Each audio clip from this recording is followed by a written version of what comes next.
Another day, another video. So kung nakita nyo yan mga Jai, so nagta-travel tayo ngayon. Well, actually maano lang naman malapit lang naman tong pupuntahan natin. So from Las Piñas to Laguna, so inabot din ata kami ng magdadalawang oras or 3 oras, parang mga ganun, kasi nga hindi namin kabisado yung pupuntahan namin mga Jai. Wala kami.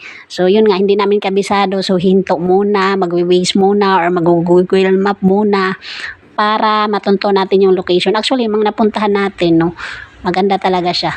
Ewan ko lang, ako lang siguro nagagandahan kasi bihira na lang ako lumabas ng bahay. Dahil taong bahay lang tayo, ngayon lang tayo nakalabas, so ma-amaze tayo sa mga nakikita natin mga Jai. Kaya yun nga, sabi ko nga, yung maganda naman talaga yung mga papasok, yung bandang papasok na. So yun nga mga Jai, dahil mahirap nga yung location, so pahinto-hinto kami, mahirap matuntun. So nahirapan kaming puntahan, pero okay naman, nakarating naman ng maayos. So by the way mga Jai, yung video natin ngayon is more on sa view lang tayo, at saka basta sa view lang tayo mga Jai, kasi nga yung mga kasama natin dito is mga pribadong tao, so rirespetuhin natin yung mga privacy nila. Pero tayo mga Jai, dahil wala tayong privacy ay hindi tayo pribadong tao, konting ganap post. Bitaw mga Jai, kahit nahirapan tayong, kahit sinisikap natin na mag-video na walang mahagip na mga kasama, actually meron pa rin, pero gawa na lang natin yan ng paraan. Siguro lagyan ko na lang ng sticker or i-blurred ko na lang yan para din sa safety nila or sa privacy nila. Well, actually mga Jai, since nag-content creator ako, no, isa lang talaga natutunan ko, no, wag post ng walang consent, no. Don't push without their consent. Post ng post. So, wag mag-post ng post ba? Kahit content creator tayo, wag tayong post ng hindi nila alam, hindi alam ng mga subject natin na kino-content na natin sila. So, bitaw mga Jai, no. Yun nga, sabi ko, yun natutunan ko, no, kasi marami na, as a content creator, may mga responsibilidad din tayong mga nakaakibat diyan. So, dapat responsable tayo sa mga pagpo-post natin. Uy, may pag-ganun tayo.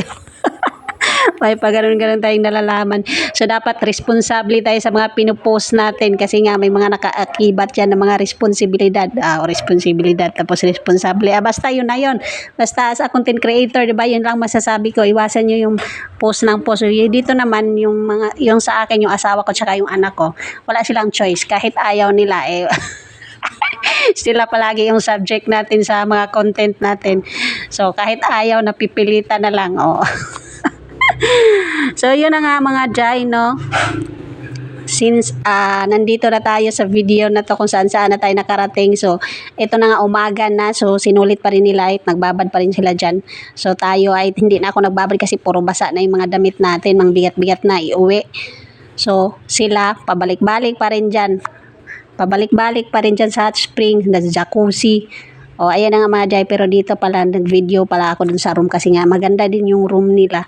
Actually mga Jai, no, nilibre lang tayo nito mga Jai, wala tayong ginastos dito. Uy, kapal ng mukha, no. Nagpalibre lang ng resort. So ayan na nga mga Jai, no, tinignan ko yung yung room at napakaganda. Kahit madami kayo diyan mag-outing, no, magkasya kayo kasi malaki yung double deck nila. Tapos dalawa pa. So kahit sisikan, walang problema kasi nga naka-aircon naman, hindi rin mainit. Maganda din yung nila, ventilation.